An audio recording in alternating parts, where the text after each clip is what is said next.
ನಮಸ್ತೆ. ಕಥೆಗಳಿಂದ ಪರಿವರ್ತನೆಗೆ ಸ್ವಾಗತ. ಓದ್ತಾ ಇರೋ ಬುಕ್ಕು ಕ್ಷಣ ಹೊತ್ತು ಆಣೆಮುತ್ತು. ಬರೆದಿರೋದು ಎಸ್ ಷಡಕ್ಷರಿ ಸರ್. ಭಾಗ 1. ಇವತ್ತೊಂದು ಹೊಸ ಚಾಪ್ಟರ್ ನೋಡೋಣ.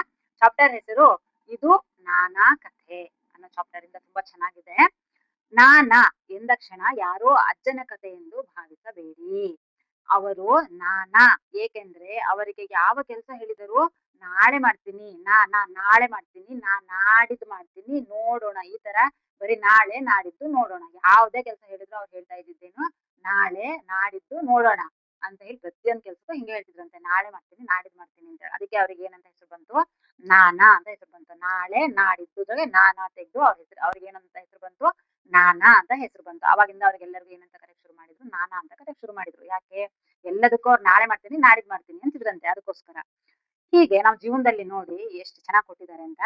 ಬಂಧುಗಳು ಆಗಲೋ ಈಗಲೋ ಎಂಬ ಸ್ಥಿತಿಯಲ್ಲಿ ಆಸ್ಪತ್ರೆಯಲ್ಲಿ ಇದ್ದಾರಂತೆ. ನಾಳೆ ನೋಡ್ಕೊಂಬರೋಣ ನಾಡಿದ್ದು ನೋಡ್ಕೊಂಬರೋಣ ಅಂತ ಹೇಳಿ ಅಂದುಕೊಳ್ತಾರೆ. ಆದರೆ ಅವರಿಗೆ ಹೋಗಲು ಬಿಡುವೇ ಆಗೋದಿಲ್ಲ. ಅಷ್ಟರಲ್ಲಿ ಬಂಧುಗಳು ತೀರಿಕೊಂಡ ಸುದ್ದಿ ಬರುತ್ತದೆ. ಇವರಿಗೆ ಪಶ್ಚಾತ್ತಾಪವಾಗುತ್ತದೆ. ಈ ನಾನಾ ಅವರಿದಾರಲ್ಲ, ಅವ್ರ ಲೈಫಲ್ಲಿ ಆದಂಥದ್ದು ಇದು. ನಾಳೆ ನಾಡಿದ್ದು ಅಂತಿದ್ರಲ್ವಾ, ಅದರ ಹೇಳಿದ್ದಕ್ಕೆ ಅವ್ರ ಮುಂದೆ ಮತ್ತೆ ಏನೇನ್ ಪಶ್ಚಾತ್ತಾಪ ಆಯ್ತು ಅಂತ ಹೇಳಿ ಕೊಟ್ಟಿದ್ದಾರೆ ನೋಡಿ. ಅವ್ರ ಬಂಧುಗಳಿಗೆ ಯಾರಿಗೋ ಅವ್ರ ಸಂಬಂಧಿಗಳಿಗೆ ಹುಷಾರಿರಲ್ಲ, ಹಾಸ್ಪಿಟಲ್ ಸೇರ್ತಿರ್ತಾರೆ, ತುಂಬಾ ಸೀರಿಯಸ್ ಆಗಿರುತ್ತೆ. ಯಾರೋ ಈ ತರ ನಿಮ್ಮ ರಿಲೇಷನ್ ಹುಷಾರಿಲ್ಲ ಅಂತ ಹೇಳಿದಾಗ ಏನ್ ಹೇಳ್ತಾರೆ ಅವರು, ಇಲ್ಲ ನಾನು ನಾಳೆ ನೋಡ್ಕೊ ಬರ್ತೀನಿ, ಇಲ್ಲ ನಾಡಿದ್ದು ನೋಡ್ಕೊ ಬರ್ತೀನಿ ಅಂತ ಹೇಳ್ತಾರೆ.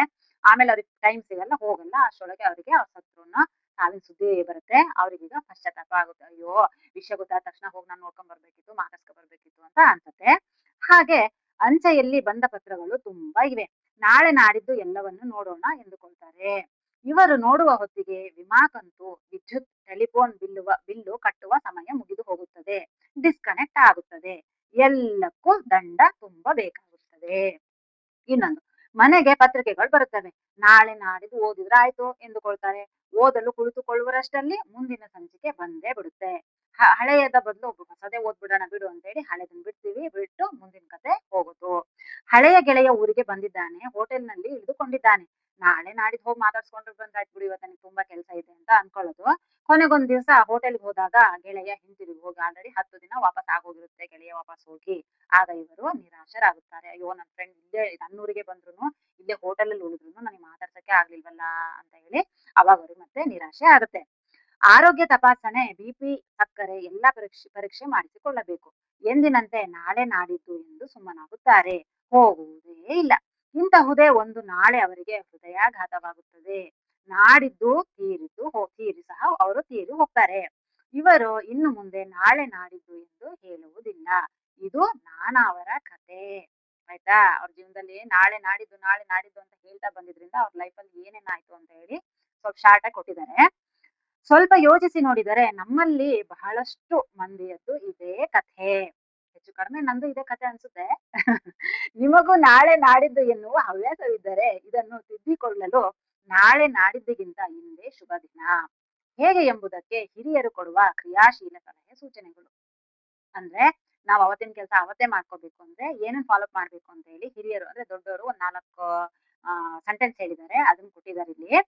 ಪ್ರತಿದಿನ ಬೆಳಗ್ಗೆ ಅಂದು ಮಾಡಬೇಕಾದ ಕೆಲಸಗಳನ್ನ ಪಟ್ಟಿ ಮಾಡಿ. ಅಂದ್ರೆ ಬೆಳಗ್ಗೆ ಎದ್ದ ತಕ್ಷಣ ನಾವಿವಾಗ ಬೆಳಗ್ಗೆಯಿಂದ ಸಂಜೆವರೆಗೂ ಏನೇನ್ ಕೆಲಸ ಮಾಡ್ಬೇಕು, ಯಾವ ಟೈಮ್ಗೆ 10 ಗಂಟೆಗೆ ಏನ್ ಮಾಡ್ಬೇಕು, 11 ಗಂಟೆಗೆ ಏನ್ ಮಾಡ್ಬೇಕು ಅಂತ ಒಂದು ಟೈಮ್ ಟೇಬಲ್ ನ ರೆಡಿ ಮಾಡ್ಕೋಬೇಕು. ಆಯ್ತಾ. ಆ ಯಾವ ಸಮಯಕ್ಕೆ ಎಂಬುದನ್ನು ಬರೆದಿರಿ. ಅದನ್ನು ತಪ್ಪದೆ ಪಾಲಿಸಿ. ರಾತ್ರಿ ಮಲಗುವ ಮುನ್ನ ಪಟ್ಟಿಯನ್ನು ನೋಡಿ.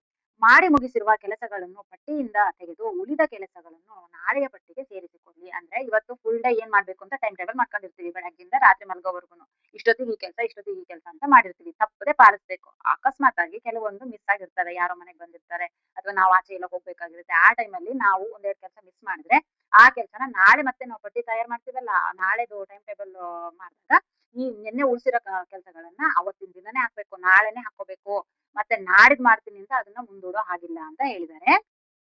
ಯಾವುದೇ ಕಾರಣಕ್ಕೂ ನಾಳೆ ಪಟ್ಟಿ ನಾಡಿದ್ದಿಗೆ ಹೋಗದಂತೆ ಎಚ್ಚರ ವಹಿಸಿ. ಎರಡನೇದು, ಬಿಲ್ಲುಗಳು ಮುಂತಾದವನ್ನು ಕೊನೆಯ ದಿವಸಕ್ಕೆ ಇಡಬೇಡಿ. ಕನಿಷ್ಠ 1 ವಾರದ ಮುಂಚೆ ಪಾವತಿ ಮಾಡಿ. ಅಂದ್ರೆ ಏನು ಅಂತ ಹೇಳಿದ್ರೆ, ಇವಾಗ ಕರೆಂಟ್ ಬಿಲ್ ಬರುತ್ತೆ, ನಾವು ಕಟ್ಟದಾಯ್ತು ಬಿಡು ನಾಳೆ ಕಟ್ಟಿದ್ರೆ ಇನ್ನು ಟೈಮ್ ಇದೆಯಲ್ಲ, ಇನ್ನು 10 ಡೇಸ್ ಟೈಮ್ ಇದೆ ಅಂತ ಹೇಳಿ ಕೊನೆಗೆ ಇವತ್ತೇ ಲಾಸ್ಟ್ ಡೇಟು ಅಂದಾಗ ಅವತ್ತು ಹರಿಬರಿ ಅಂದ್ರೆ ಅರ್ಜೆಂಟ್ ಅಯ್ಯೋ ಇವತ್ತೇ ಲಾಸ್ಟ್ ಡೇಟ್, ಇಲ್ಲ ಅಂದ್ರೆ ಫೈನ್ ಹಾಕ್ತಾರೆ, ಬಡ್ಡಿ ಹಾಕ್ತಾರೆ ಅಂತ ಹೇಳಿ ಅವತ್ತು ಅರ್ಜೆಂಟ್ ಮಾಡ್ತೀವಿ. 10 ದಿನದಿಂದ ನೆಗ್ಲೆಕ್ಟ್ ಮಾಡ್ಕೊಂಡ್ ಬಂದಿರ್ತೀವಿ.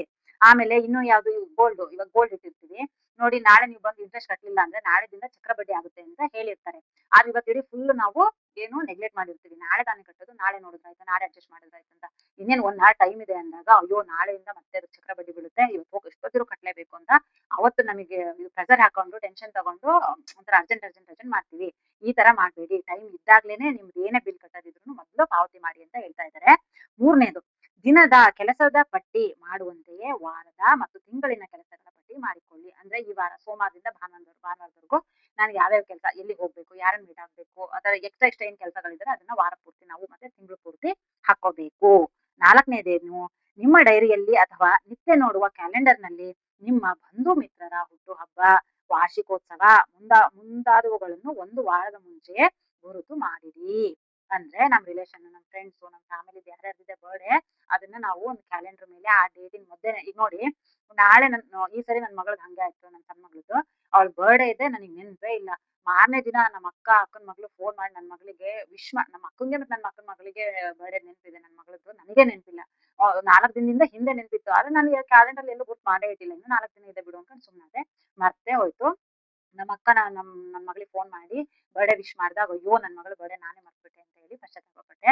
ಹಾಗಾಗುತ್ತೆ, ಅದಕ್ಕೆ ಹಾಗೆ ಮಾಡಬೇಡಿ. ಯಾರ್ಯಾರ ಬರ್ಡೇ ಇದೆ ಅದನ್ನ ಒಂದು ತಿಂಗಳು ಮೊದಲೇನೆ ಕ್ಯಾಲೆಂಡರ್ಗೆ ಗುರ್ತು ಮಾಡಿ, ಈ ತಾರೀಕು ಇವ್ರ ಬರ್ಡೇ ಇದೆ, ಈ ತಾರೀಕು ಇವ್ರದ್ದು ಮದುವೆ ಅಂದ್ರೆ ವೆಡ್ಡಿಂಗ್ ಆನಿವರ್ಸರಿ ಇದೆ, ಏನು ಯಾರಿಗೆ ಏನ್ ವಿಶ್ ಮಾಡ್ಬೇಕಲ್ವಾ ಆ ಸ್ಪೆಷಲ್ ಡೇ ಏನಿದೆ ಅದನ್ನ ಕ್ಯಾಲೆಂಡರ್ ಟಿಕ್ ಮಾಡಿಟ್ಕೊಳ್ಳಿ. ಆದ್ರೆ ಅವಾಗ ಮರೆಯಲ್ಲ. ಅಂದ್ರೆ ಅವಾಗ ಕ್ಯಾಲೆಂಡರ್ ನಾವು ಚೆಕ್ ಮಾಡ್ತಾ ಇದ್ರೆ ನೆನಪಿದ್ದೇ ಇರುತ್ತೆ. ಓ ಇನ್ನೊಂದು 10 ಡೇಸ್ ಇದೆ, ಇನ್ನು 20 ಡೇಸ್ ಇದೆ ಅಂತ ಹೇಳಿ ನಮಗೆ ನೆನಪಿದ್ದೇ ಇರುತ್ತೆ. ಹಾಗೆ ಮಾಡಿ ಅಂತ ಹೇಳ್ತಾ ಇದ್ದಾರೆ. ಮತ್ತೆ ಬರಿಯ ಶುಭಾಶಯ ಪತ್ರ ಕಳುಹಿಸುವುದಿದ್ದರೆ ಇದು ಸಹಾಯವಾಗುತ್ತದೆ. ಖುದ್ದಾಗಿ ಹೋಗುವುದಾದರೆ ದಿನದ ಕೆಲಸದ ಪಟ್ಟಿಯಲ್ಲಿ ಇದನ್ನು ಸೇರಿಸಿ ಅಂತ ಹೇಳಿ ಹೇಳ್ತಾ ಇದ್ದಾರೆ. ಹುಟ್ಟುಹಬ್ಬ, ವಾರ್ಷಿಕೋತ್ಸವಗಳ ಪಟ್ಟಿಯಲ್ಲಿ ಬಂಧು ಮಿತ್ರರ ದಿನಾಂಕಗಳು ಮಾತ್ರವಲ್ಲ, ನಿಮ್ಮ ಪತ್ನಿ, ಪತಿ, ಪುತ್ರರ ದಿನಾಂಕವನ್ನು ಸೇರಿಸಲು ಮರೆಯಬೇಡಿ ಅಂತ ಹೇಳಿ ಷಡಕ್ಷರಿ ಸರ್ ಹೇಳ್ತಾ ಇದ್ದಾರೆ. ಅಂದ್ರೆ ಬರೀ ಅವ್ರದ್ದು ಫ್ರೆಂಡ್ಸು, ಅವ್ರದ್ದು ಇವ್ರದ್ದು ನನಗೆ ತುಂಬಾ ಕ್ಲೋಸ್ ಇರೋದಷ್ಟೇ ನೆನ್ಪಿಟ್ಕೊಳ್ಳೋದಲ್ಲ. ಫಸ್ಟ್ ನಾವು ಪ್ರಿಫರೆನ್ಸ್ ಯಾರಿಗೆ ಕೊಡ್ಬೇಕು, ನಮ್ ಗಂಡ, ಹೆಂಡತಿ, ಮಕ್ಕಳಿಗೆ ನಾವು ಫಸ್ಟ್ ಅವ್ರದನ್ನ ನಾವು ಕ್ಯಾಲೆಂಡರ್ ಬುಕ್ ಮಾಡೋದನ್ನ ಮಾತ್ರ ಮರಿಬಾರ್ದು, ಅವ್ರಿಗೆ ವಿಶ್ ಮಾಡೋದನ್ನ ನಾವು ಮರಿಬಾರ್ದು ಅಂತ ಹೇಳಿ ಷಡಕ್ಷರಿ ಸರ್ ಹೇಳ್ತಾ ಇದ್ದಾರೆ. ಇದು ನೋಡಿ, ನಾನು ಅಷ್ಟೇ ಈ ಕತೆ ಎಲ್ಲರಿಗೂ ಅನ್ವಯಿಸುತ್ತೆ. ಅಂದ್ರೆ ಸಾಧಕರಿಗೆಲ್ಲ, ಈಗ ನಮ್ ಇದ್ರಲ್ಲಿ ಸಮಾಜದಲ್ಲಿ ನೋಡಿ, ಸಾಧಕರು ಅಂತ ಯಾರ್ಯಾರಿದ್ದಾರೆ ಅವ್ರು ಫಸ್ಟ್ ಫಾಲೋ ಅಪ್ ಮಾಡೋದೇ ಏನು, ಟೈಮ್ ಟೇಬಲ್. ಟೈಮಿಗೆ ತುಂಬಾ ರೆಸ್ಪೆಕ್ಟ್ ಮಾಡ್ತಾರೆ, ಟೈಮಿಗೆ ತುಂಬಾ ಬೆಲೆ ಕೊಡ್ತಾರೆ. ಅವ್ರು ಒಂದೊಂದು ನಿಮಿಷನು ಅವ್ರಿಗೆ ತುಂಬಾ ಇಂಪಾರ್ಟೆಂಟ್ ಅವರಿಗೆ. ಹಾಗಾಗಿ ಅವರು ಟೈಮ್ ಟೇಬಲ್, ಪ್ರತಿ ದಿನ ಟೈಮ್ ಟೇಬಲ್ ರೆಡಿ ಇರುತ್ತೆ ಅವ್ರಿಗೆ. ಈ ಟೈಮಿಗೆ ಇಷ್ಟೊತ್ತು, ಈ ಟೈಮಿಗೆ ಇಷ್ಟೊತ್ತು ಮೀಟಿಂಗು, ಈ ಟೈಮಲ್ಲಿ ಇಷ್ಟೊತ್ತು ಅಲ್ಲಿ ಹೋಗ್ಬೇಕು, ಇಲ್ಲಿ ಹೋಗ್ಬೇಕು ಅಂತ. ಆದ್ರೆ ನಾನೀಗ ಒಂದು ತಿಂಗಳಿಂದ ನನ್ನ ಮಗಂದು ಹೋದ್ವಾರ ಇನ್ನು ಟೈಮ್ ಟೇಬಲ್ ರೆಡಿ ಮಾಡಿದೆ. ಅಮ್ಮ ಮಾಡಮ್ಮ ಅಂತ ಅವ್ನು ಟೈಮ್ ಟೇಬಲ್ ರೆಡಿ ಮಾಡಿದೆ. ಅವ್ನು ಎಷ್ಟು ಸರಿ ಹೇಳ್ದ, ಅಮ್ಮ ನಿಮ್ ಟೈಮ್ ಟೇಬಲ್ ರೆಡಿ ಮಾಡ್ಕೊಳ್ಳಿ ಅಂತ. ಹೂನಪ್ಪ ನಾನೇ ಮಾಡ್ತೀನಿ ಮಾಡ್ತೀನಿ ಅಂತ ಇನ್ನು ನನ್ನ ಟೈಮ್ ಟೇಬಲ್ ನ ರೆಡಿ ಮಾಡ್ಕೊಂಡೇ ಇಲ್ಲ. ಇದು ನಾನಾ ಕಥೆನೇ ಆಯ್ತು ನಂದುನು. ನೀವ್ ಯಾವ್ದ್ರಲ್ಲಿ ಈ ತರ ಮಾಡ್ತಾ ಇದ್ದೀರಾ ಅಂತ ಹೇಳಿ ಕಮೆಂಟ್ ಮಾಡ್ಬೋದಾ? ಅಂದ್ರೆ ನಾನು ನಾಳೆ ಮಾಡ್ತೀನಿ ಬಿಡು, ನಾಡಿದ್ದು ಮಾಡ್ತೀನಿ ಅಂತ ಯಾವ ಕೆಲಸಗಳನ್ನ ಮುಂದೂಡ್ತಾ ಇದ್ದೀರಾ, ನೆಗ್ಲೆಕ್ಟ್ ಮಾಡ್ತಾ ಇದ್ದೀರಾ ಅಂತ ಹೇಳಿ ನೀವೇ ನೋಡ್ಕೊಳ್ಳಿ. ಇವತ್ತಿಂದ ನಾವು ಸಹ ಟೈಮಿಗೆ ಬೆಲೆ ಕೊಡ್ತಾ ನಮ್ಮ ಲೈಫನ್ನ ಚೆನ್ನಾಗಿಟ್ಕೊಳ್ಳೋಣ ಅಂತ ಹೇಳ್ತೀನಿ. ಸೊ ನಾನ್ ನನ್ನ ಮಗಳ ಬರ್ಡೇ ಮರ್ತಂಗೆ ನೀವು ಮರಿಬೇಡಿ, ಮೊದಲೇ ಕ್ಯಾಲೆಂಡರ್ ಬುಕ್ ಮಾಡಿಟ್ಕೊಳ್ಳಿ. ಓಕೆನಾ? ನನ್ನ ಮಗಳಿಗೆ ಈ ಮೂಲಕ ನಾನು ಸಾರಿನೂ ಕೇಳ್ತೀನಿ.